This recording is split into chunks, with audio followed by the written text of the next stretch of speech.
ಅಲ್ಲಿಗೆ ನಿನ್ನೆಯ ಶ್ಲೋಕಗಳು ಮುಗಿದು ಇವತ್ತಿನ ಶ್ಲೋಕಗಳಿಗೆ ಹೋಗುವ. ಕೃಷ್ಣಾಯ ವೇಂದ್ರಾಯ ಜ್ಞಾನಮುದ್ರಾಯ ಯೋಗಿನಿ ನಾಥಾರ್ಗಮಣೇಶಾಯ ನಮೋ ವೇದಾಂತ ವೇದಿನಿ ರಾಮಾಯ ರಾಮಭದ್ರಾಯ ರಾಮಚಂದ್ರಾಯ ವೇದಸೆ ರಘುನಾಥಾಯ ನಾಥಾಯ ಸೀತಾಯ ಪತೆ ನಮಃ. ಮನೋಜಮಂ ಮಾರುತತುಲ್ಯ ವೇಗಂ ಜಿತೇಂದ್ರಿಯಂ ಬುದ್ಧಿಮತಾಂ ವರಿಷ್ಠಂ ವಾತಾತ್ಮಜಂ ವಾನರಯೋತ್ತಮುಖ್ಯಂ ಶ್ರೀರಾಮದೂತಂ ಶರಣಂ ಪ್ರಪದ್ಯೆ. ನಾರಾಯಣಂ ನಮಸ್ಕೃತ್ಯ ನರಂ ಚೈವ ನರೋತ್ತಮಂ ದೇವೀಂ ಸರಸ್ವತೀಂ ವ್ಯಾಸಂ ತಥೋ ಜಯಮುದೀರಯೇತ್. ವ್ಯಾಸಾಯ ಭವನಾಶಾಯ ಶ್ರೀಶಾಯ ಗುಣರಾಶೇ ವಿದ್ಯಾಯ ಶುದ್ಧವಿದ್ಯಾಯ ಮಧ್ವಾಯ ಜನಮೋ ನಮಃ. ತಪಸ್ವಾಧ್ಯಾಯ ಶುಶ್ರೂಷಾ ಕೃಷ್ಣಪೂಜಾರತಂ ಮುನಿಂ ವಿಶ್ವೇಶಮಿಷ್ಟದಂ ವಂದೇ ಪರಿವ್ರಾಟ್ ಚಕ್ರವರ್ತಿನಂ. ಶ್ರೀಗುರುಭ್ಯೋ ನಮಃ. ಹರಿ ಓಂ. 6 ಜನ ಇದ್ದಾರೆ ಹಂಸಡಿಬಿಕರ ಪಕ್ಷದಲ್ಲಿ. ಅವಧ್ಯತ್ವ ಅಜೇಯತ್ವ ಈ ವರ ಪಡ್ಕೊಂಡವರು. ಅದರಲ್ಲಿ 5 ಜನ ರುದ್ರದೇವರಿಂದ, ಆ ವಿಚಕ್ರ ಮಾತ್ರ ಬ್ರಹ್ಮದೇವರಿಂದ ಆ ಅವಧ್ಯತ್ವ ಅಜೇಯತ್ವ ವರ ಪಡ್ಕೊಂಡು ದೇವಲೋಕದಲ್ಲಿ ಆ ದೇವತೆಗಳಿಗೂ ತೊಂದರೆ ಕೊಡ್ತಿದ್ದವನು ಇವತ್ತು ಹಂಸಡಿಬಿಕರೊಟ್ಟಿಗೆ ಸೇರಿಕೊಂಡು ತನ್ನದ್ದು 6 ಅಕ್ಷೋಹಿಣಿ ಸೈನ್ಯ ಅದನ್ನೂ ತಗೊಂಡು ಬಂದು ಯುದ್ಧ ಮಾಡಲಿಕ್ಕೆ ಬಂದಾಗ ಮೊದಲು ಏನು ಮಾಡಿದರು, ಭಗವಂತ ಆ ಹಂಸಡಿಬಿಕರನ್ನು ಸಹ ಬಿಟ್ಟು ವಿಚಕ್ರನನ್ನು ಮೊದಲೇ ಏನು ಮಾಡಿದರು, ಯುದ್ಧಕ್ಕೆ ಕರೆದು ಅವನನ್ನು ಏನು ಮಾಡಿದರು ಅಂತ ಹೇಳಿದರೆ ನಿರಾಯುಧನನ್ನಾಗಿ ಮಾಡಿ ಅವನ ರಥವನ್ನು ತುಂಡು ಮಾಡಿ ಕೆಳಗೆ ಬೀಳಿಸಿ, ಆಯುಧ ಇಲ್ಲ ರಥ ಇಲ್ಲ ಅಂಥ ಸ್ಥಿತಿಯಲ್ಲಿ ಸುದರ್ಶನ ಚಕ್ರವನ್ನು ಕಳಿಸಿ ಅವನ ಶಿರವನ್ನು ಕತ್ತರಿಸಿ ಹಾಕಿದರು. ವಿಚಕ್ರನ ನಂತರ ಇನ್ನೀಗ ಹಂಸನೊಟ್ಟಿಗ ಡಿಬಿಕನೊಟ್ಟಿಗ ಯುದ್ಧ ಮಾಡ್ತಾರೆ ಅಂತ ಎಣಿಸ್ಕೊಂಡ್ರೆ ಕೃಷ್ಣ ಪರಮಾತ್ಮ ಇಲ್ಲ. ಸೊ ನೆಕ್ಸ್ಟ್ ಯಾರನ್ನು ಆಲೋಚನೆ ಮಾಡಿದ್ದು ಅಂತ ಹೇಳಿದರೆ ಆ 2 ರುದ್ರದೇವರ ಗಣಗಳು ಅಂತೇಳಿದರೆ ಬಾಡಿಗಾರ್ಡ್ಸ್ ಥರ ರಕ್ಷಕರಾಗಿ ಹಂಸಡಿಬಿಕರಿಗಿದ್ದಾರೆ. ಮೊದಲು ಅವರನ್ನು ಕಳಿಸೋಣ ಅಂತೇಳ್ಕೊಂಡು ಅಂತೇಳಿದರೆ ಅವರನ್ನು ಆಹ್ವಾನ ಮಾಡಿದ್ದಾರೆ. ಹೋಗಿ ಆಕ್ರಮಣ ಮಾಡಿದವರ ಮೇಲೆ ಹೋಗಿ ಬಿದ್ದಿದ್ದಾರೆ ಭಗವಂತ ಆ ಗಣಗಳ ಮೇಲೆ. ಆ ಗಣಗಳಾದರೂ ಕಪಿಚೇಷ್ಟೆಯ ಥರ ಭಗವಂತನ 2 ಭುಜಗಳನ್ನು ಹತ್ತಿಬಿಟ್ಟು ಕಿವಿಯನ್ನು ಕಚ್ಚಲು ಪ್ರಯತ್ನಿಸಿದವು. ಆದರೆ ಭಗವಂತನ ಕಿವಿಗಳು ಕಚ್ಚಲಿಕ್ಕೆ ಅವುಗಳಿಂದ ಆಗ್ತದಾ ಅನ್ನುವಂಥದ್ದು ಅವುಗಳಿಗೆ ಗೊತ್ತಿಲ್ಲ. ಸೊ ಅಲ್ಲಿಗೆ 257ನೇ ಶ್ಲೋಕ ಆಗಿದೆ. ಮತ್ತು ಏನು ಮಾಡ್ತಾವೆ ಅವು, ಏನು ಯುದ್ಧ ಆಗ್ತದೆ ಅಂತ ನೋಡುವ. ವೈಲರೆ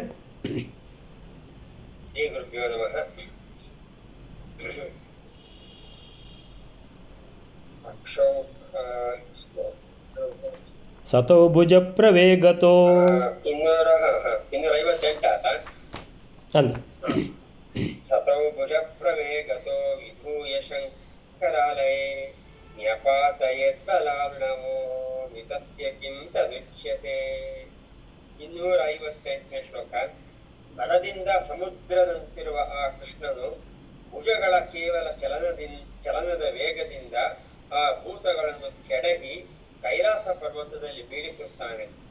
ಬಲಾದಿಗಳಿಂದ ಅಪರಿಮಿತವಾದ ಶ್ರೀಕೃಷ್ಣನಿಗೆ ಕೈಲಾಸ ಪರ್ವತದಲ್ಲಿ ಭೂತಗಳನ್ನು ಕೆಡಹಾಕಿದ್ದು ನಮಗೆ ಆಶ್ಚರ್ಯವಾಗಿ ಕಂಡರೂ ಆ ಕೃಷ್ಣನಿಗೇನು ಇದು ಆಶ್ಚರ್ಯವಲ್ಲ. ಸತೌ ಭುಜ ಪ್ರವೇಗತೋ ವಿಧೂಯ ಶಂಕರಾಲಯೇ ನ್ಯಪಾತಯತ್ ಬಲಾರ್ಣವೋ ಅಮಿತಸ್ಯ ಕಿಂ ತದುಚ್ಯತೆ ಅಮಿತಸ್ಯ ಕಿಂ ತದುಚ್ಯತೆ. ಸತೌ ಭುಜ ಪ್ರವೇಗತೋ ಅವು ಬಂದು ಕೂತದ್ದಲ್ಲಿ ಭಗವಂತನ ಭುಜದಲ್ಲಿ ಇದ್ದಾವೆ. ಆ ಬೃಹತ್ ಆಕಾರದ ರಾಕ್ಷಸ ಗಾತ್ರದ ಆ 2 ಗಣಗಳು ಬಂದು ಭಗವಂತನ ಭುಜದಲ್ಲಿ ಕೂತಿದ್ದಾವೆ. ಅಂತೇಳಿದರೆ ಭಗವಂತ ಎಷ್ಟು ಶಕ್ತಿ ಭಗವಂತನಿಗಿದೆ ಅನ್ನುವಂಥದ್ದು ಅವುಗಳನ್ನು ಕೂರಿಸ್ಕೊಂಡು ಆಮೇಲಿಂದ ಯುದ್ಧ ಮಾಡಬೇಕಲ್ಲ. ಆವಾಗ ಭಗವಂತ ಏನು ಮಾಡಿದ, ನಮಗೆಲ್ಲ ಒಂದು ನುಸಿ ಬಂದರೆ ನಾವೀಗ ಅದನ್ನು ಏನಾದರೂ ಕೊಡೆಯು ಬಿಡೋದಿಲ್ವಾ? ಅಯ್ಯೋ ಇದು ಏನು ಬಂತು ನುಸಿ ಇಂಥದ್ದಲ್ಲ, ಇನ್ನೇನಾದರೂ ಒಂದು ಪ್ರಾಣಿ ಏನು ಹರಿದಾಡ್ತದೆ ಅಂತ ಗೊತ್ತಾದ ಕೂಡಲೇ ನಾವೇನು ಮಾಡ್ತೇವೆ, ಮೈಯನ್ನು ಕೊಡೆಯು ಬಿಡ್ತೇವೆ, ಅಂದರೆ ಅದನ್ನು ಬೀಳಿಸ್ಬೇಕು ಅಂತ. ಆ ಥರ ಭಗವಂತ ಕೃಷ್ಣನು ತೌ ಅಂದರೆ ಆ 2 ಪ್ರಾಣಿಗಳು ಇದಾವಲ್ಲ ಗಣಗಳು. ಭುಜ ಪ್ರವೇಗತೋ ಭುಜ ಪ್ರವೇಗ ಅಂದರೆ ಭುಜಗಳ ವೇಗ. ವೇಗ ಅಂತ ಹೇಳ್ತಾರೆ ಏನು, ವೇಗವಾಗಿ ಹಂದಾಡಿಸಿದ್ದು ಅಂತ. ಸೊ ಆ ಹೆಗಲ್ಗಳನ್ನು ಏನು ಮಾಡಿದ ಭಗವಂತ ಅಲ್ಲಾಡಿಸಿಬಿಟ್ಟ. ಅಂದರೆ ಇದು ಯಾರು ಬಂದು ಕೂದದ್ದು ಅಂತ ಅಂದರೆ ಏನು ಕೀಟಗಳು ಕೂತಾಗೆ ಆಯಿತು ಭಗವಂತನಿಗೆ. ಸೊ ಆ ಭಗವಂತ ಅದನ್ನು ಅಲ್ಲಾಡಿಸಿದ ಹೊಡೆತಕ್ಕೆ ಭುಜ ಪ್ರವೇಗತೋ ಅಂದರೆ ವೇಗವಾಗಿ ಆ ಭುಜಗಳನ್ನು ಕುಣಿಸಿದ ಕಾರಣ ವಿಧೂಯ ಅಂದರೆ ಜಾಡಿಸಿಬಿಟ್ಟ ಅಂತ ಹೇಳಿದ್ರೆ ಭಗವಂತ ಜಾಡಿಸಿದ. ಯಾವುದರ ಮುಖಾಂತರ ಜಾಡಿಸಿದ? ಭುಜಗಳನ್ನು ಅಲ್ಲಾಡಿಸುವ ಮೂಲಕ. ಆಗ ಆ ಗಣಗಳು ಹೋಗಿ ಬಿದ್ದದ್ದು. ನ್ಯಪಾತಯತ್ ಬೀಳಿಸಿದ್ದು ಎಲ್ಲಿಗೆ ಅಂತ ಹೇಳಿದ್ರೆ ಶಂಕರಾಲಯೇ. ಎಲ್ಲಿಂದ ಬಂದದ್ದು ನೀವು? ರುದ್ರದೇವರ ಕೈಲಾಸದಿಂದ ತಾನೇ. ಅಲ್ಲಿಗೆ ಹೋಗಿ ಬೀಳಿ ಅಂತ ಅಲ್ಲಿಗೆ ಹೋಗಿ ಬೀಳಿಸಿಬಿಟ್ಟ ಅಂತೇಳಿದ್ರೆ ಇಲ್ಲಿ ಕಾಡಲಿಕ್ಕೆ ಇಲ್ಲ ಅವುಗಳು. ಎಲ್ಲಿ ಹೋಗಿದ್ದಾವೆ ಅಂತ ಹೇಳ್ತಾರೆ? ಅವುಗಳು ಎದ್ದು ನೋಡ್ತಾವೆ, ನಾವು ಎಲ್ಲಿಗೆ ಬಂದದಂದರೆ ನಾವು ಎಲ್ಲಿಂದ ಹೋದದ್ದು ಅಲ್ಲಿಗೆ ಬಂದು ಬಿಟ್ಟಿದ್ದೇವೆ ಅಂತ. ಅಯ್ಯೋ ಭಗವಂತ, ಇದೆಂಥದ ಅವಸ್ಥೆ ಅಂತ ಹೇಳ್ಕೊಂಡು ಸತೌ ಭುಜಪ್ರವೇಗತೋ ವಿಧೂಯ. ವಿಧೂಯ ಅಂದರೆ ಜಾಡಿಸೋದು, ಗುಡಿಸೋದು. ಸೊ ಆ ಜಾಡಿಸಿದ ಹೊಡೆತಕ್ಕೆ, ಮೈ ಕೊಡವಿದ ಆ ಹೊಡೆತಕ್ಕೆ ಆ ಎರಡು ಗಣಗಳನ್ನು ಭಗವಂತ ನ್ಯಪಾತಯದ ಬೀಳಿಸಿದ್ದಾನೆ. ಎಲ್ಲಿ ಅಂತ ಹೇಳಿದ್ರೆ ಶಂಕರಾಲಯೇ. ಶಂಕರನ ಆಲಯ ಅಂದರೆ ರುದ್ರದೇವರ ಮನೆ ಅಂದರೆ ಕೈಲಾಸ. ನ್ಯಪಾತಯತ್ ಬೀಳಿಸುವುದು. ಬಲಾರ್ಣವೋ ಅಮಿತಸ್ಯ. ಅರೇ ಆ ಭಗವಂತನ ಬಲ ಎಷ್ಟು ಅಂತ ನಮಗೆ ಊಹಿಸ್ಲಿಕ್ಕಾದರೂ ಆಗ್ತದ? ಆಗುವುದಿಲ್ಲ. ಬಲಾರ್ಣವ ಅಂತ ಹೇಳ್ತಾರೆ. ಅದಕ್ಕೆ ಬಲಾರ್ಣವ ಅಂತ ಹೇಳಿದ್ರೆ ಭಗವಂತ ಶಕ್ತಿಯ ಸಾಗರ ಅಂತ. ಎಷ್ಟು ಶಕ್ತಿ ಅಂದರೆ ಸಾಗರ. ಎಷ್ಟು ನೀರುಂಟ್ರಿ ಇದರಲ್ಲಿ ಅಂತ ಹೇಳಿದ್ರೆ ಅಪರಿಮಿತ ನೀರು. ಎಷ್ಟು ನೀರು ಸಾಗರದಲ್ಲಿ, ಸಮುದ್ರದಲ್ಲಿ ಎಷ್ಟು ನೀರು ಉಂಟು ಅಂತ ಹೇಳಿದರೆ ಹೇಗೆ ವಿವರಿಸುವುದು ಅಂತ ಹೇಳಿದ್ರೆ, ಈಗ ಮಕ್ಕಳು ಕೇಳ್ತಾರಂತ, ಅಪ್ಪ ಇದರಲ್ಲಿ ಎಷ್ಟು ಇದು, ಸಣ್ಣ ಮಕ್ಕಳು ಅಂತ ಹೇಳ್ಕೊಳ್ಳಿ, ಅಜ್ಜ ಅಂತ. ಸೊ ಸಣ್ಣ ಮಕ್ಕಳು ಕೇಳ್ತಾರಂತ ಇಟ್ಕೊಳ್ಳಿ, ಏನಂತ ಹೇಳಿದ್ರೆ ಎಷ್ಟು ನೀರಿದೆ ಅಂತ ಹೇಳಿದ್ರೆ ಆ ಮಗುವಿಗೆ ಏನು ಉತ್ತರ ಕೊಡೋದು? ಎಷ್ಟು ನೀರು ಉಂಟು ಅಂತ ಅಂದರೆ ಹೇಗೆ ಎಕ್ಸ್ಪ್ಲೇನ್ ಮಾಡೋದು? ಅಪರಿಮಿತ ಅಂತ ಹೇಳಿದ್ರೆ ಪರಿಮಿತಿಯೇ ಇಲ್ಲ. ಇದು ಎಷ್ಟು ಅಂತ ಗೊತ್ತಾಗೋದಿಲ್ಲ, ಅಷ್ಟು ನೀರಿದೆ. ಎಷ್ಟು ಆಳ ಉಂಟು ಅಂತ ಹೇಳಿದ್ರೆ ಅಗಾಧವಾದ ಆಳ, ಅಷ್ಟು ನೀರು ಇದೆ ಅಂತ. ಆ ರೀತಿ ಸಮುದ್ರದಲ್ಲಿ ಹೇಗೆ ನೀರನ್ನು ನಿಮಗೆ ವಿವರಿಸಲಿಕ್ಕೆ ಆಗೋದಿಲ್ವೋ ಹಾಗೆ ಭಗವಂತನ ಬಲ ಕೂಡ, ಶಕ್ತಿ ಎಷ್ಟು ಅಂತ ಹೇಳ್ಕೊಂಡು ಅದನ್ನು ವಿವರಿಸಲಿಕ್ಕೆ ಸಾಧ್ಯ ಇಲ್ಲ ಅಂತ. ಬಲಾರ್ಣವ ಅಮಿತ. ಅಮಿತ ಅಂದರೆ ಅದಕ್ಕೆ ಪರಿಮಿತಿಯೇ ಇಲ್ಲದ್ದು. ಪರಿಮಿತಿಯನ್ನು ದಾಟಿದ್ದು ಅಂದರೆ ಹೇಗೆ ಸಮುದ್ರಕ್ಕೆ ಪರಿಧಿ ಅನ್ನುವಂಥದ್ದೇ, ಪರಿಮಿತಿ ಅನ್ನುವಂಥದ್ದೇ ಕಾಣಿಸೋದಿಲ್ವೋ ಆ ರೀತಿ ಭಗವಂತನ ಶಕ್ತಿಗೂ ಕೂಡ ಮಿತಿ, ಪರಿಮಿತಿ, ಪರಿಮಾಣ ಇಷ್ಟೇ ಅಂತ ಇಲ್ಲವೇ ಇಲ್ಲ. ಅದಕ್ಕೆ ಹೇಳ್ತಾರೆ ನಿರವಧಿಕ ಅಂತ ಹೇಳ್ತಾರೆ. ನಿರವಧಿಕ ಅಂತ ಹೇಳಿದ್ರೆ ಅಪರಿಮಿತ, ಅಚಿಂತ್ಯ ಶಕ್ತಿ ಅಂದರೆ ದುರಂತ ಶಕ್ತಿ. ದುರಂತ ಅಂದರೆ ಅಂತವೇ ಇಲ್ಲದ ಶಕ್ತಿಗೆ ದುರಂತ ಶಕ್ತಿ ಅಂತ. ಅಂಥ ಶಕ್ತಿ ಕಿಂ ತದುಚ್ಯತೆ. ಹೇಗೆ ಅದನ್ನು ಏನು ಅಂತ ಹೇಳಲಿ? ಭಗವಂತನ ಶಕ್ತಿಯನ್ನು ಏನಂತ ವರ್ಣಿಸಲಿ? ಕಿಂ ತದ್ ಅಂದರೆ ಆ ಶಕ್ತಿಯನ್ನು ಉಚ್ಯತೆ ಹೇಳುವುದು ಅಂದರೆ ಹೇಗೆ ಹೇಳುವುದು ಅಂದರೆ ಹೇಳಿದರೆ ಇದನ್ನು ಹೇಗಪ್ಪ ವರ್ಣಿಸೋದು? ಭಗವಂತನ ಶಕ್ತಿ ಎಷ್ಟು ಅಂತ. ಅಪರಿಮಿತವಾದ ಶಕ್ತಿ, ನಿರವಧಿಕವಾದ ಶಕ್ತಿ, ಅಚಿಂತ್ಯ ಶಕ್ತಿ, ದುರಂತ ಶಕ್ತಿ, ಪರಿಮಿತಿಯೇ ಇಲ್ಲದ ಶಕ್ತಿ. ಅಂಥ ಶಕ್ತಿ ಭಗವಂತನಲ್ಲಿ ಇರುವ ಕಾರಣ ಭಗವಂತ ಮೈ ಕೊಡವಿ ಬಿಟ್ಟ. ಆ ಬೃಹತ್ ಗಾತ್ರದ ಆ ಎರಡು ದೊಡ್ಡ ದೊಡ್ಡ ರಾಕ್ಷಸ ಗಣಗಳು ಹೋಗಿ ಹಾರಿಕೊಂಡು ಹೋಗಿ ಬಿದ್ದುವು. ಎಲ್ಲಿ ಅಂತ ಹೇಳಿದ್ರೆ ಕೈಲಾಸದಲ್ಲಿ ಹೋಗಿ ಬಿದ್ದುವು, ಅಂದರೆ ಬೀಳಲ್ಪಟ್ಟವು ಅಂತ ಹೇಳಿದ್ರೆ ಭಗವಂತ ಅವಳನ್ನು ಅಲ್ಲಿ ಬೀಳಿಸಿದ ಅಂತ ಅರ್ಥ. ಇದು 258ನೇ ಶ್ಲೋಕಕ್ಕೆ. ಆ ಎರಡು ಭೂತಗಳನ್ನು ಕೃಷ್ಣನು ತನ್ನ ಭುಜಗಳನ್ನು ವೇಗದಿಂದ ಕುಣಿಸಿ, ಭುಜ ಪ್ರವೇಗತಃ ಭುಜಗಳನ್ನು ವೇಗದಿಂದ ಕುಣಿಸುವ ಮೂಲಕ ಕೈಲಾಸದಲ್ಲಿ ಬೀಳಿಸಿದ. ನ್ಯಪಾತಯತ್, ಪಾ ಅಂತ ಎಲ್ಲಿ ಬರ್ತದೆ? ನ್ಯಪಾತಯತ್ ಹೋಗಿ ಬೀಳಿಸಿದ. ಶಂಕರಾಲಯೇ ಕೈಲಾಸದಲ್ಲಿ ಹೋಗಿ ಬೀಳಿಸಿದ. ಬಲ ಸಾಗರ, ಶಕ್ತಿ ಸಾಗರಾದ ಭಗವಂತನು, ಅಪರಿಮಿತ ಶಕ್ತಿಯ ಭಗವಂತನಿಗೆ ಇದನ್ನು ಈ ಶಕ್ತಿಯನ್ನು ಏನಂತ ಬಣ್ಣಿಸಲಿ, ಏನಂತ ಹೇಳುವುದು ಅಂತ ಹೇಳ್ತಾರೆ ಮಧ್ವರು. ಶ್ರೀಕೃಷ್ಣನು ಶಿವನ ಆ ಎರಡು ಭೂತಗಳನ್ನು ಮರಳಿ ಗೂಡಿಗೆ ಅಂತ, ಅಂದರೆ ಎಲ್ಲಿಂದ ಬಂದದ್ದು? ಕೈಲಾಸದಿಂದ. ಅಲ್ಲಿಗೆ ಮರಳಿ ಶಿವನ ಬಳಿಗೆ ಹಾಗೆ ಭುಜ ಕುಣಿಸುವ ಮೂಲಕ ಕಳುಹಿಸಿಕೊಟ್ಟ ಎಂದು ಅರ್ಥ. ಹೇಗೆ ಅಲ್ಲಿ ವಾಮನ ದೇವರು ವಟುವಿನ ರೂಪದಲ್ಲಿ ಹೋಗಿ ಪುಟ್ಟ ಪಾದಗಳಿಂದ 3 ಹೆಜ್ಜೆ ಅಳೆಯುವಂಥ ಜಾಗವನ್ನು ಕೇಳಿದಾಗ ಅವ್ರು ಹೇಳ್ತಾರೆ, ಅರೆ ವಟು, ನೀವು ಯಾಕೆ ಬ್ರಾಹ್ಮಣ ಶ್ರೇಷ್ಠರೇ, ನೀವು ಯಾಕೆ 3 ಪಾದ, ಒಂದು 3 ಗ್ರಾಮ ಆದರೂ ಕೇಳಬಾರ್ದಾ ಅಂತ ಕೇಳಿದರೆ, ನನಗೆ 3 ಪಾದನೇ ಸಾಕು ಅಂತ ಹಠ ಹಿಡಿದು ಬಿಟ್ಟ. ಆಯಿತು ಒಂದು ಬಲಿಚಕ್ರವರ್ತಿ, ನಿಮಗೆ ಹೇಗೆ ಮನಸ್ಸು ಉಂಟಾ ಹಾಗೆಯೇ ಆಗಲಿ ಅಂತೇಳಿ ಕೊಟ್ಟರೆ, ಏನು ಮಾಡಿದ, ಪಾದ ಬೆಳೆಸಿ ವಾಮನ ಇದ್ದವನು ತ್ರಿವಿಕ್ರಮ ಆಗಿ 3 ಲೋಕಗಳನ್ನು ಅಳೆದ ಶ್ರೀಹರಿ ಅಂಥ ಅದ್ಭುತವಾದ ಶಕ್ತಿ, ಅಪರಿಮಿತವಾದ ಶಕ್ತಿ, ಅಚಿಂತ್ಯ ಶಕ್ತಿ. ಅದು ಎಂಥ ಶಕ್ತಿ ರೀ ಅಂತ ಹೇಳಿದರೆ, ಎಂಥ ಶಕ್ತಿ ಅಂತೇಳಿ ಎಣಿಸಲಿಕ್ಕೆ ಸಾಧ್ಯ ಇಲ್ಲದ ಶಕ್ತಿ ಅದು. ಸೊ ಅಂಥ ಶಕ್ತಿ ಇರುವಂಥ ಭಗವಂತ ಭುಜವನ್ನು ಕುಣಿಸಿ ಆ ಗಣಗಳನ್ನು ಅಷ್ಟು ದೂರ ಅಟ್ಟಿದ್ದು ಇನ್ನೊಂದು ಬಗೆಯ ಮಹಿಮಾನ್ವಿತ ಭಗವಂತ ಅಂತ ಹೇಳುವಂಥದ್ದು. ಸೊ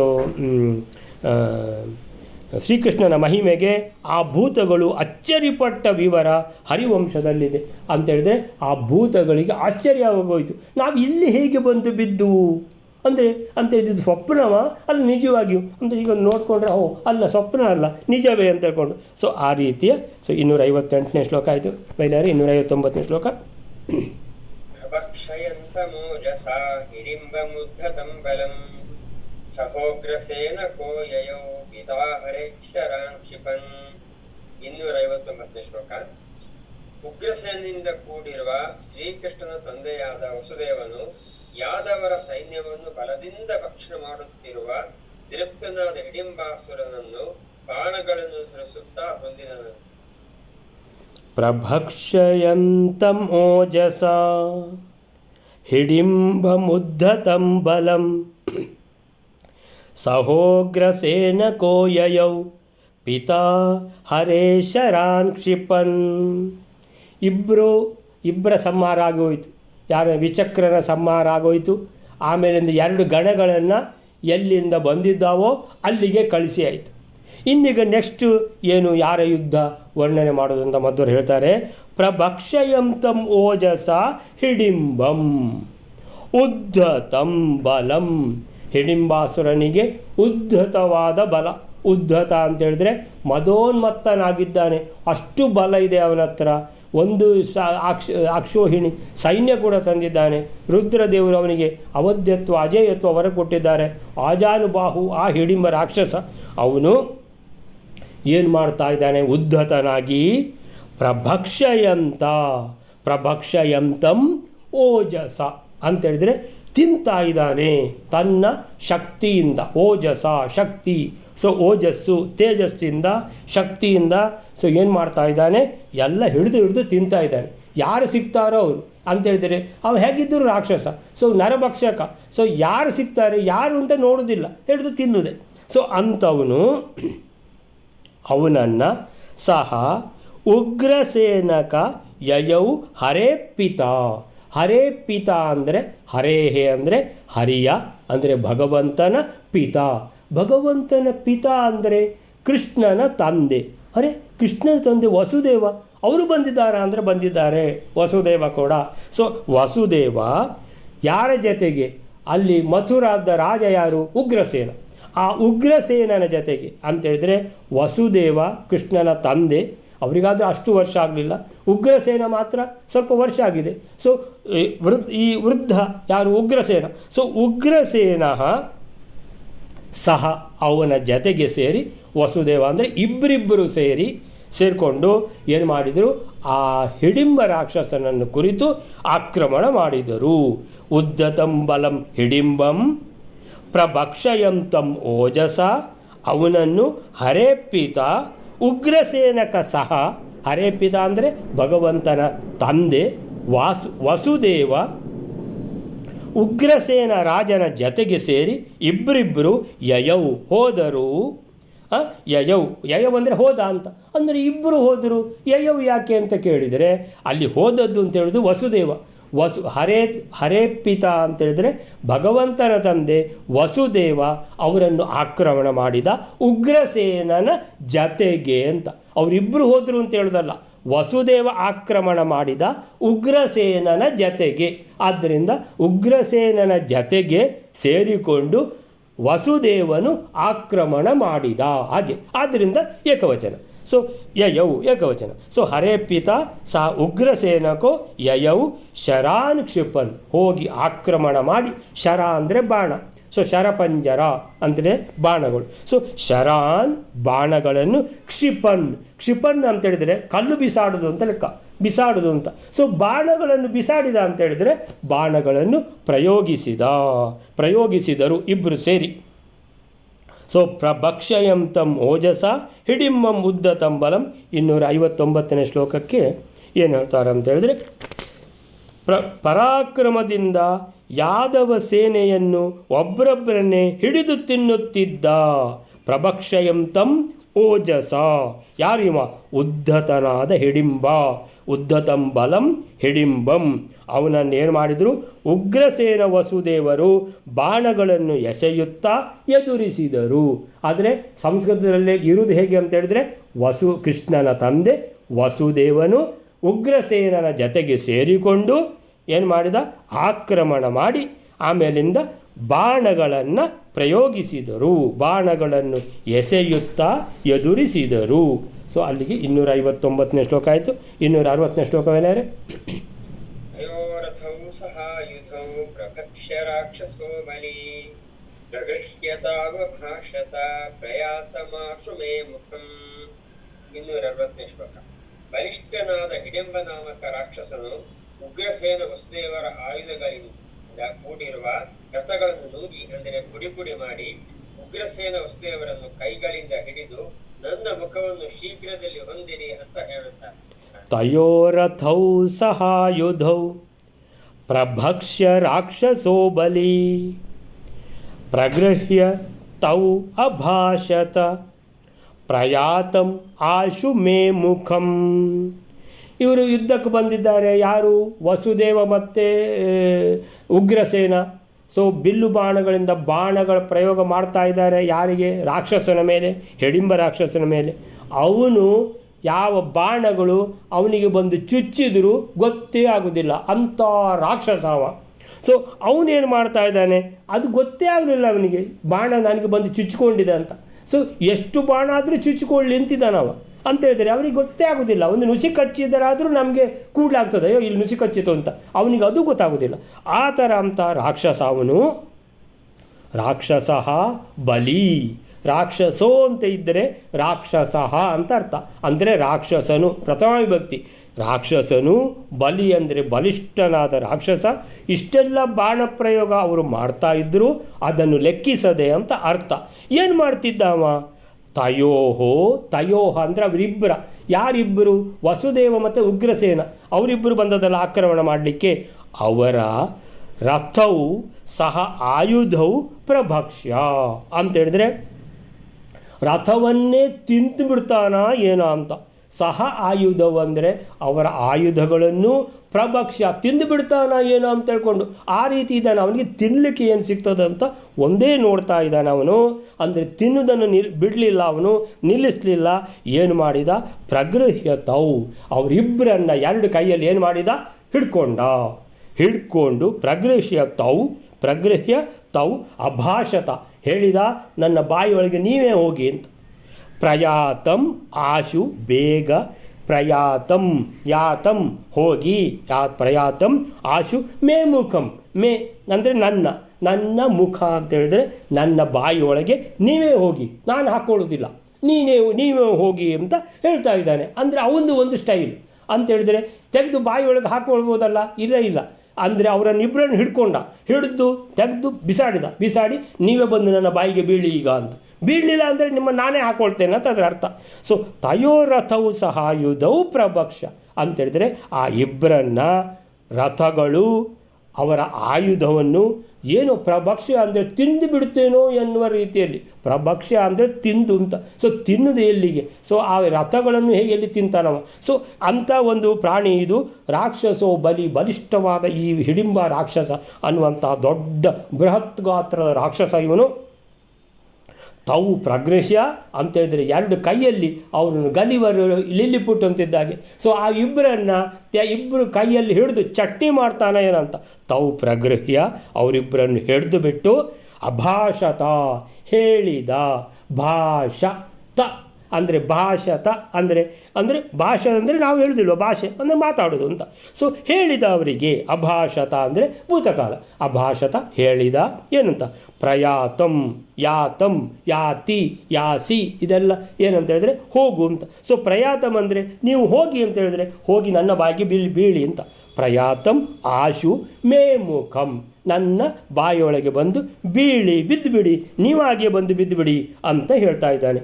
ಬಲಿಷ್ಠನಾದ ಹಿಡಿಂಬನು, ಬಲಿ ರಾಕ್ಷಸ, ಅವರ ರಥಗಳನ್ನು ಆಯುಧಗಳನ್ನು ತಿಂದು ಹಾಕಿ, ತಯೋ ರಥೌ ಸಹ ಆಯುಧೌ ಪ್ರಭಕ್ಷ್ಯ, ರಥಗಳನ್ನು ತಿಂದ, ಆಯುಧಗಳನ್ನು ತಿಂದ ಅಂತೇಳಿದ್ರೆ ಇವನಿಗೆ ಏನು ತಿಂದರೂ ಜೀರ್ಣ ಆಗ್ತದಂತ ಲೆಕ್ಕ.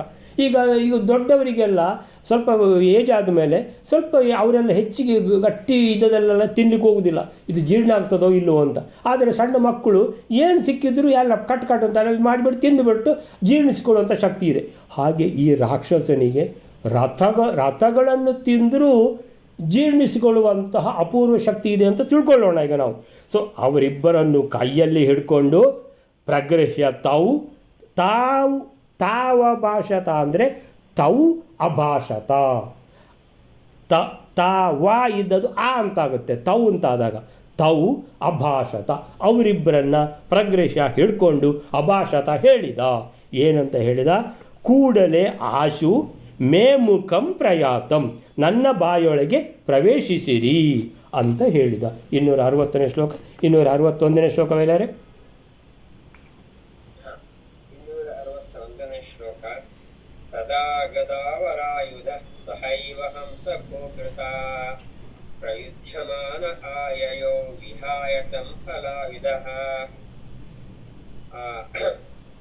ಉಗ್ರಸೇನ ಮತ್ತು ವಸುದೇವರನ್ನು ಬಲಿಷ್ಠನಾದ ಹಿಡಿಂಬನ್ನು ಕೈಯಲ್ಲಿ ಹಿಡಿದುಕೊಂಡುತ್ತಿದ್ದಾಗ ಅದನ್ನು ನೋಡಿ ಗದೆಯಿಂದ ಯುದ್ಧ ಮಾಡುತ್ತಿದ್ದ ಬಲರಾಮನು ಹಂಸರಾಜನಿಂದ ಕೂಡಿಕೊಂಡು ಚೆನ್ನಾಗಿ ಯುದ್ಧ ಮಾಡುತ್ತಿದ್ದವನು ಆ ಹಂಸರಾಜನನ್ನು ಬಿಟ್ಟು ಹಿಡಿಂಬನ ಸಮೀಪಕ್ಕೆ ಬರುತ್ತಾನೆ.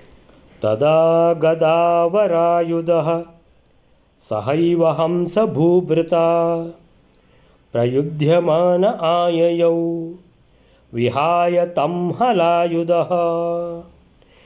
ಗದಾವರಾಯುಧಃ, ಗದೆಯೇ ಶ್ರೇಷ್ಠವಾದ ಆಯುಧ ಯಾರಿಗೋ ಅವನು. ಗದೆ ಅಂದರೆ ಗದೆಯಲ್ಲಿ ತುಂಬ ಶ್ರೇಷ್ಠವಾದ ಆಯುಧ ಯಾರಿಗೆ ಅಂತ ಕೇಳಿದರೆ ಯಾರಿಗೆ? ಬಲರಾಮನಿಗೆ. ಗದಾಯುದ್ಧದಲ್ಲಿ ಬಲರಾಮನು ಕೂಡ ಕೃಷ್ಣನಾಗಿ ಬಲರಾಮನು ಕೂಡ ಎತ್ತಿದ ಕೈ. ಅದೇ ಕಾರಣ ಏನಂತ ಹೇಳಿದರೆ ಅವನು ಯಾರಿಗೆ ದುರ್ಯೋಧನ ಮತ್ತು ಭೀಮರಿಗೆ ಅಂತೇಳಿದರೆ ಅದು ಕೊನೆಯ 18ನೇ ದಿವಸದ ಲಾಸ್ಟ್ ದಿವಸದ ಆ ಯುದ್ಧ, ಅದು ಫೈನಲ್ ಯುದ್ಧ. ಆ ಯುದ್ಧ ಯಾವ ರೀತಿಯಲ್ಲಿ ಆಯಿತು ಅಂತೇಳಿದರೆ ಗದಾಯುದ್ಧ.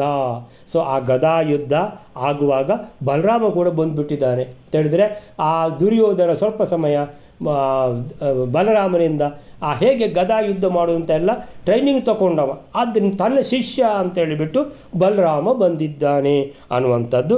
ತದಾ ಗದಾವರಾಯುಧ, ಗದೆಯೇ ಶ್ರೇಷ್ಠ ಆಯುಧವಾಗಿ ಉಳ್ಳ ಬಲರಾಮ. ಅಂದರೆ ಬಲರಾಮ ಅಂತೇಳಿದರೆ ನಮಗೆ ಮೊದಲು ಗೊತ್ತಾಗುವುದೇನಂತ ಹೇಳಿದರೆ ಮುಸಲಾಯುಧ ಅಂತೇಳಿದರೆ ಯಾವುದದು? ಹಲಾಯುಧ ಅಂತ ಅವನಿಗೆ. ಹಲ ಅಂತೇಳಿದರೆ ಮುಸಲ, ಹಲ ಈ ರೀತಿ ಹೇಳುವಂಥದ್ದು. ಮುಸಲಾಯುಧ, ಹಲಾಯುಧ ಅಂತ ಅದು ಒಂದು ಮುಖ್ಯವಾದದ್ದು. ನೇಗಿಲು ಆಯುಧ ಒಂದು, ಅಥವಾ ನೇಗಿಲು, ಕೆಲವರು ನೇಗಿಲು ಅಂತಾರೆ, ಕೆಲವರು ಅದನ್ನೇ ಒನಕೆ ಅಂತೇಳಿ ಹೇಳ್ತಾರೆ. ಸೊ ಈ ರೀತಿಯಲ್ಲಿ ನೇಗಿಲು ಅಂತ ಇಟ್ಕೊಳ್ಳುವ. ಸಾಮಾನ್ಯವಾಗಿ ನಮಗೆ ನೇಗಿಲನ್ನೇ ತೋರಿಸೋದು ಯಾವುದು ಬಲರಾಮ ಅಂತ ಹೇಳಿದರೆ. ಸೊ ಅದನ್ನು ನಾವು ನೇಗಿಲು ಅಂತ ಇಟ್ಕೊಳ್ಬೋದು, ಹಲಾಯುಧ. ಸೊ ಇಲ್ಲಿ ಅವನು ಹಂಸನೊಟ್ಟಿಗೆ ಗದೆಯಿಂದ ಯುದ್ಧ ಮಾಡ್ತಿದ್ದ. ಗದಾ ಯುದ್ಧ ನಡೀತಿತ್ತು, ದ್ವಂದ್ವ ಯುದ್ಧ. ಯಾರಿಗೆ? ಹಂಸನಿಗೂ ಬಲರಾಮನಿಗೂ. ಆವಾಗ ಬಲರಾಮನ ದೃಷ್ಟಿ ಇಲ್ಲಿ ಬಿತ್ತು. ಏನು ಅಂತ ಹೇಳಿದ್ರೆ, ಇವನು ಈಗ ಆ ಹಿಡಿಂಬ ರಾಕ್ಷಸ ಅವರಿಬ್ಬರನ್ನು ತಿಂದುಬಿಡ್ತಾನೆ. ಯಾರನ್ನು? ವಸುದೇವ ಮತ್ತು ಆ ಪಾಪ ಯಾರು ಉಗ್ರಸೇನ, ಅವರನ್ನು ತಿಂದು ಬಿಡ್ತಾನೆ ಅಂತ ತಿಳ್ಕೊಂಡು ಬನ್ನಿ ನನ್ನ ಬಾಯಿಗೆ ಬೀಳಿ ಅಂತ ಹೇಳ್ತಾ ಇದ್ದಾನೆ. ಸೊ ಇವರು ಹತ್ತಿರ ಬಂದುಬಿಟ್ಟಿದ್ದಾರೆ. ಇನ್ನೇನು ಬಾಯಿಗೆ ಬೀಳುವುದು ಮಾತ್ರ ಬಾಕಿಂದ ಬಲರಾಮ ನೋಡಿಬಿಡ್ತಾನೆ. ನೋಡಿಬಿಟ್ಟು ಏನು ಮಾಡಿದ? ಸೊ ತದಾ ಆಗ ಗದಾವರಾಯುಧ, ಗದೆಯಿಂದ ಬಹಳ ಶ್ರೇಷ್ಠವಾಗಿ ಯುದ್ಧ ಮಾಡ್ತಾ ಇದ್ದ ಬಲರಾಮ ಹಂಸನ ಒಟ್ಟಿಗೆ ಹಂಸಭೂಭೃತ ಸಹೈವ ಅಂತೇಳಿದರೆ ಹಂಸನ ಒಟ್ಟಿಗೆ ಹಂಸ ಡಿಬಿಕರಲ್ಲಿ ಹಂಸನೊಟ್ಟಿಗೆ ಯುದ್ಧ ಮಾಡ್ತಿದ್ದವನು ಬಲರಾಮ, ಡಿಬಿಕನೊಟ್ಟಿಗೆ ಯುದ್ಧ ಮಾಡ್ತಿದ್ದವನು ಸಾತ್ಯಕಿ. ಸೊ ಹಾಗಿರುವಾಗ ಏನು ಮಾಡಿದ ಬಲರಾಮ, ಹಂಸನನ್ನು ಬಿಟ್ಟ, ಹಂಸಭೂಭೃತ ಸಹೈವ ಯುದ್ಧ ಮಾಡ್ತಿದ್ದವನು, ಪ್ರಯುದ್ಧಮಾನ ಯುದ್ಧ ಮಾಡ್ತಾ ಇದ್ದವನು ಆಯಯವು ಬಂದುಬಿಟ್ಟ ಓಡ್ಕೊಂಡು. ಇನ್ನೇನೋ ಅನಾಹುತ ಆಗಿಬಿಡ್ತದೆ, ಈ ರಾಕ್ಷಸ ತಿಂದುಬಿಡ್ತಾನೆ ಈಗ. ಆಯಯವು ವಿಹಾಯತಂ ಹಲಾಯುಧ ಅಂತೇಳಿದರೆ ಹಲಾಯುಧನಾದ ಬಲರಾಮನು ಅಂತೇಳಿದರೆ ಗದೆಯನ್ನು ಅಲ್ಲೇ ಬಿಸಾಡಿ ಅಂತೇಳಿದರೆ ತನ್ನ ನೇಗಿಲನ್ನು ಮಾತ್ರ, ತನ್ನ ವರಾಯುಧ ಯಾವುದು ಹಲಾಯುಧನಾಗಿ ಬಂದುಬಿಡ್ತಾನೆ, ಓಡಿ ಬಂದುಬಿಟ್ಟಿದ್ದಾನೆ, ಗದೆಯನ್ನು ಬಿಟ್ಟಿದ್ದಾನೆ. ಸೊ ಗದಾಯುದ್ಧ ಅದು ಹಂಸನೊಟ್ಟಿಗೆ ಮಾತ್ರ ಗದಾಯುದ್ಧ ಮಾಡುವ ಅಂತ ಹೇಳ್ಕೊಂಡು ಬಲರಾಮ ಬರುವಾಗ ತನ್ನ ಹಲ ಅಂತೇಳಿದರೆ ಯಾವುದು ನೇಗಿಲು, ಅವನ ಮುಖ್ಯ ಆಯುಧ ಯಾವುದಿದೆ ಅದನ್ನೇ ಹಿಡ್ಕೊಂಡು ಬಂದುಬಿಟ್ಟ. ತಮ್ ವಿಹಾಯ ಅವನನ್ನು ಬಿಟ್ಟು, ತಮ್ ವಿಹಾಯ ಅಂದರೆ ಹಂಸನನ್ನು ಬಿಟ್ಟು ಓಡಿ ಬಂದ. ಆಯಯ್ಯವು ಅಂದರೆ ಬಂದ ಅಂತ, ಬಂದ ಅಂದರೆ ಹೇಗೆ ಇಲ್ಲಿ ಅರ್ಥ, ಓಡಿಕೊಂಡು ಬಂದ ಅಂದರೆ ಧಾವಿಸಿದ. ಅಯ್ಯೋ ಇಲ್ಲಿ ಏನಾಗ್ತದೆ ಅಂತ ಹಿಡಿಂಬ ರಾಕ್ಷಸನಲ್ಲಿಗೆ ಬಂದಿದ್ದಾನೆ. 261ನೇ ಶ್ಲೋಕ. ಆಗ ಹಂಸನೊಂದಿಗೆ ಗದಾಪಾಣಿಯಾಗಿ ಬಲವಾಗಿ ಯುದ್ಧ ಮಾಡುತ್ತಿದ್ದ ಬಲರಾಮ, ಹಂಸನೊಂದಿಗೆ ಹಂಸಭೂಭೃತ, ಭೂಭೃತ ಅಂತೇಳಿದರೆ ಭೂ ಅಂದರೆ ಭೂಪ್ರದೇಶ ಅಂತೇಳಿದರೆ ರಾಜ್ಯ ದೇಶ ಅಂತ. ಸೊ ಭೃತ ಅಂದರೆ ದೇಶದ ಒಡೆತ್ವ ಅಂತೇಳಿದರೆ ಓನರ್ಶಿಪ್ ಅಂತೇಳಿದರೆ ತನ್ನದು ಅಂತೇಳಿದರೆ ರಾಜ್ಯಕ್ಕೆ ಅಥವಾ ದೇಶಕ್ಕೆ ಆಳುವವ ಯಾರು, ಅವನದೇ ಒಡೆತನ ಯಾವುದಕ್ಕೆ, ದೇಶಕ್ಕೆ. ಸೊ ಅವನಿಗೆ ರಾಜ ಅಂತ ಹೆಸರು. ಸೊ ಭೂಭೃತ ಅಂದರೆ ರಾಜ. ಸೊ ಹಂಸ ಅಂದರೆ ಹಂಸ ರಾಜನನ್ನು, ಹಂಸ ಮತ್ತು ಡಿಬಿಕರು ಅವರು ಇಬ್ಬರು ಸಹ ರಾಜರು ತಾನೆ. ಹಂಸನನ್ನು ರಾಜನಾದ ಹಂಸನನ್ನು ಜೊತೆಗೆ ಗದೆಯಿಂದ ಯುದ್ಧ ಮಾಡ್ತಾ ಇದ್ದ ಬಲರಾಮನು ಏನು ಮಾಡಿದ, ಗದೆಯನ್ನು ಅಲ್ಲೇ ಹೊತ್ತಾಕಿದ. ತಮ್ಮ ವಿಹಾಯ ಅವನನ್ನು ಬಿಟ್ಟುಬಿಟ್ಟ, ಅವನನ್ನು ಬಿಟ್ಟು ಓಡಿಕೊಂಡು ಬಂದ. ಅವನ ಪ್ರಯುದ್ಧಮಾನ ಅವನೊಟ್ಟಿಗೆ ಯುದ್ಧ ಮಾಡ್ತಿದ್ದವನು ಗದೆಯನ್ನು ಹೊತ್ತಾಕಿದ, ಅವನನ್ನು ಬಿಟ್ಟ. ಆಮೇಲೆ ಹಲಾಯುಧನಾಗಿ, ಹಲಾಯುಧ ಅಂತ ಹೇಳಿದ್ರೆ ಹಲಾಯುಧನಾಗಿ ಗದೆಯನ್ನು ಬಿಸಾಡಿದ. ಹಂಸನೊಟ್ಟಿಗೆ ಯುದ್ಧ ಮಾಡೋದನ್ನು ಬಿಟ್ಟು ಆಯಯ್ಯವು ಅಂದರೆ ಓಡಿ ಬಂದ. 261ನೇ ಶ್ಲೋಕ. 262ನೇ ಶ್ಲೋಕ ಮಾಡಿಬಿಡುವ ವೈಲರೆ. ಸಮಾಗತಂ ಸಮೀಕ್ಷತೌ ವಿಹಾಯ ರಾಕ್ಷಸಾಧಿಪಃ ಉಪೇತ್ಯ ಮುಷ್ಟಿನಾ ಹನದ್ಬಲಂ ಸವಕ್ಷಸಿ ಕೃಧಾ. 262ನೇ ಶ್ಲೋಕ.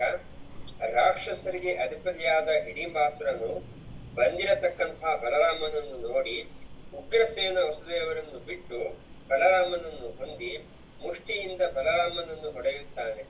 ಆ ಬಲರಾಮನು ಕೂಡ ರಾಕ್ಷಸನನ್ನು ವಕ್ಷಸ್ಥಳದಲ್ಲಿ ಕೋಪದಿಂದ ಹೊಡೆಯುತ್ತಾನೆ. ಹಾಗೂ ರಾಕ್ಷಸಾಧಿಪನು ಬಲರಾಮನನ್ನು ವಕ್ಷಸ್ಥಳದಲ್ಲಿ ಹೊಡೆಯುತ್ತಾನೆ. ಈ ರೀತಿ ಅವರಿಬ್ಬರ ನಡುವೆ ಹೊಡೆತ ಸ್ಟಾರ್ಟ್ ಆಗುತ್ತೆ, ಶುರು ಪ್ರಾರಂಭವಾಗುತ್ತೆ. ತಮಾಗತಂ 262ನೇ ಶ್ಲೋಕ. ಸೊ 262ನೇ ಶ್ಲೋಕ. ತಮಾಗತಂ ಸಮೀಕ್ಷ್ಯತೌ ವಿಹಾಯ ರಾಕ್ಷಸಾಧಿಪಃ ಉಪೇತ್ಯ ಮುಷ್ಟಿನಾ ಹನತ್ ಬಲಂ ಸವಕ್ಷಸಿ ಕ್ರುಧಾ. ಸೊ ತಮಾಗತಂ ಸಮೀಕ್ಷ್ಯ ಅಂತೇಳಿದರೆ ಬಲರಾಮ ಬರ್ತಾ ಇರೋದು ಗೊತ್ತಾಯ್ತು ಅವನಿಗೆ. ಯಾರಿಗೆ? ಹಿಡಿಂಬಾಸುರನಿಗೆ. ಸಮೀಕ್ಷ್ಯ ನೋಡಿಬಿಟ್ಟ, ಓ ಈಗ ಬಲರಾಮನ ಹತ್ರ ಯುದ್ಧ ಮಾಡಲಿಕ್ಕೆ ಬರ್ತಾ ಇದ್ದಾನೆ ಅಂತ. ತಮ್ ಆಗತಂ ಸಮೀಕ್ಷ್ಯ, ಸಮೀಕ್ಷ್ಯ ಚೆನ್ನಾಗಿ ನೋಡಿದ, ಬಲರಾಮ ಬರ್ತಾ ಇದ್ದಾನೆ, ಇರಲಿ ಅಂತ. ತೌ ವಿಹಾಯ ಅವರಿಬ್ಬರನ್ನು ಬಿಟ್ಟ ಹಿಡಿಂಬಾಸುರ. ಯಾರು? ಮುದುಕರಿಬ್ಬರು ಬೇಡ ಅಂತೇಳಿ ವಸುದೇವ ಉಗ್ರಸೇನರನ್ನು ಬಿಡುದಂತೇಳಿದ್ರೆ ಅವನಿಗೆ ತಿನ್ನಲಿಕ್ಕೆ ರೆಡಿಯಾಗಿ ಬಾಯಿಯೊಳಗೆ ಹಾಕ್ಕೊಳ್ಳಿಕ್ಕೆ ಮಾತ್ರ ಬಾಕಿ ಇತ್ತು, ತೆಗೆದು ಬಿಸಾಡಿದ, ಹೋಗಿ ಆ ಕಡೆ ಅಂತ. ಯಾಕಂತೇಳಿ ಇಲ್ಲಿ ಬಲರಾಮ ಬರ್ತಾ ಇದ್ದಾನೆ, ಸೊ ಬಲರಾಮನನ್ನೇ ತಿನ್ನುವ ಅಂತ ಆಸೆ ಆಗಿರಬೇಕು ಅವನಿಗೆ. ತಮ್ ಆಗತಂ ಸಮೀಕ್ಷ್ಯ ತೌ ವಿಹಾಯ ಅವರಿಬ್ಬರನ್ನು ಬಿಟ್ಟು ರಾಕ್ಷಸಾಧಿಪ, ಈ ರಾಕ್ಷಸ ಅಧಿಪ ಅಂತೇಳಿದರೆ ರಾಕ್ಷಸರಿಗೆಲ್ಲ ಒಡೆಯನಾದ ಈ ಹಿಡಿಂಬಾಸುರ ಉಪೇತ್ಯ ಬಲರಾಮನನ್ನು ಆಕ್ರಮಣ ಮಾಡಿದ. ಸೊ ಅವನು ಬರುವ ಮೊದಲು ಇವನೇ ಆಕ್ರಮಣ ಮಾಡಿದ ಬಲರಾಮನನ್ನು. ಯಾರು? ಹಿಡಿಂಬಾಸುರ. ಉಪೇತ್ಯ ಅಂದರೆ ಅವನ ಮೇಲೆ ಏರಿ ಹೋದ. ಹತ್ರ, ಉಪ ಅಂದರೆ ಹತ್ರ ಏರಿ ಹೋದ. ಯಾರ ಹತ್ತಿರ? ಬಲರಾಮನ ಹತ್ತಿರ. ಮುಷ್ಟಿನ ಅನಹತ್. ಅನಹತ್ ಅಂದರೆ ಹೊಡೆದ ಅಂತ ಅರ್ಥ. ಅನಹತ ಅಂದರೆ ಹತಂ ಕೃತ್ವ ಅಂತ, ಅಂದರೆ ಹತಂ ಅಂದ್ರೇನು ಹೊಡೆದದ್ದು ಅಂತ. ಸೊ ಮುಷ್ಟಿನ ಹೇಗೆ ಹೊಡೆದ ಅಂತೇಳಿದರೆ ತಲವಾರಿಂದ ಹೊಡೆದ್ನ, ಗದೆಯಿಂದ ಹೊಡೆದ್ನ ಅಂತ ಕೇಳಿದರೆ ಮುಷ್ಟಿನ, ಮುಷ್ಟಿಯಿಂದ ಹೊಡೆದ. ಎಲ್ಲಿಗೆ? ಬಲಂ ಬಲರಾಮನನ್ನು, ಸ ಆ ಹಿಡಿಂಬಾಸುರ ರಾಕ್ಷಸ, ವಕ್ಷಸಿ ಅಂದರೆ ವಕ್ಷಸ್ಥಳದ ಮೇಲೆ, ಕ್ರುಧ ಅಂತೇಳಿದರೆ ಕೋಪದಿಂದ, ಕೋಪದಿಂದ ಹೊಡೆದ ಅಂತೇಳಿದೆ. ಬಲರಾಮ ಬಿಡ್ತಾನ, ಬಲರಾಮ ಕೂಡ ಹೊಡೆದ ಅನ್ನುವಂಥದ್ದು ನೆಕ್ಸ್ಟ್ ಶ್ಲೋಕದಲ್ಲಿ ಬರ್ತಾ ಇದೆ. ಸೊ ಸಮಾಗತಂ ಸಮೀಕ್ಷ್ಯ ಅಂತೇಳಿದರೆ ಅವನನ್ನು ನೋಡಿ, ಬಲರಾಮ ಬಂದದ್ದನ್ನು ನೋಡಿ, ರಾಕ್ಷಸಾಧಿಪನಾದ ಹಿಡಿಂಬ, ರಾಕ್ಷಸಾಧಿಪ ಅವರಿಬ್ಬರನ್ನು ಬಿಟ್ಟು ತೌ ವಿಹಾಯ, ಯಾರವರು? ವಸುದೇವ ಮತ್ತು ಉಗ್ರಸೇನ. ಅವರನ್ನೇನು ತಿನ್ನಲಿಕ್ಕೆ ಮಾತ್ರ ಬಾಕಿ ಅಂತ ಹೇಳುವಾಗ, ಅಯ್ಯೋ ಈ ಬಲರಾಮ ಎಲ್ಲಿಂದ ಬಂದ ಅಂತೇಳಿ, ಹಾಗಾದರೆ ಸರ್ ಇವರು ಬೇಡ, ಇವರನ್ನು ತಿನ್ನೋದ್ರೇನು ಇಂಟ್ರೆಸ್ಟ್ ಇಲ್ಲ, ಈ ಬಲರಾಮನನ್ನು ತಿನ್ನುವ ಅಂತೇಳಿಬಿಟ್ಟು ಭಾಳ ಖುಷಿಯಿಂದ ಏನು ಮಾಡಿದ, ಅವರನ್ನು ತೆಗೆದು ಬಿಸಾಡಿದ. ಬಲರಾಮನೊಟ್ಟಿಗೆ ಹೋಗಿ ಬಲರಾಮನ ಮೇಲೆ ಏರಿ ಹೋದ. ಯಾರು? ಹಿಡಿಂಬ ರಾಕ್ಷಸ. ಆಮೇಲಿಂದ ಏರಿ ಹೋಗಿಬಿಟ್ಟು ಏನು ಮಾಡಿದ? ಏರಿ ಹೋಗಿಬಿಟ್ಟು ಬಲರಾಮನ ಬಳಿಗೆ ತೆರಳಿ ಅವನ ಮೇಲೆ ಬಿದ್ದು ಅವನ ಎದೆಯ ಮೇಲೆ ವಕ್ಷಸಿ ಕ್ರುಧ ಕೋಪದಿಂದ, ಸೊ ಕೋಪದಿಂದ ಏನು ಮಾಡಿದ?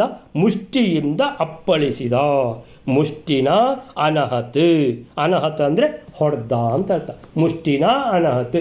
ಸೊ ಮುಷ್ಟಿನ ಅನಹತ್, ಅನಹತ್ ಬಲಂ, ಅನಹತ್ ಇದ್ದದ್ದು ಇದ್ದದ್ದು ದ ಆಗಿ ಜಸ್ವ ಸಂಧಿ ಆಗ್ತದೆ. ಸೊ ಅಲ್ಲಿಗೆ ಬಲರಾಮನಿಗೆ ಹೊಡೆದ. ಸೊ ಬಲರಾಮ ಏನು ಬಿಡ್ತಾನ, ಬಲರಾಮನು ವಾಪಸ್ ಕೊಡ್ತಾನ ಅನ್ನುವಂಥದ್ದು ಮುಂದೆ ಬರ್ತಾ ಇದೆ. ಮುಂದೆ ಹೇಗೆ ಯುದ್ಧ ಮುಂದುವರಿತದೆ ಅಂತ ಆಮೇಲೆ ನಾಳೆ ನೋಡೋಣ. ಸೊ ಇಲ್ಲಿಗೆ ನಿಲ್ಲಿಸ್ಕೊಳ್ಳೋಣ. ಶ್ರೀಕೃಷ್ಣ ಅರ್ಪಣ ಮಸ್ತು.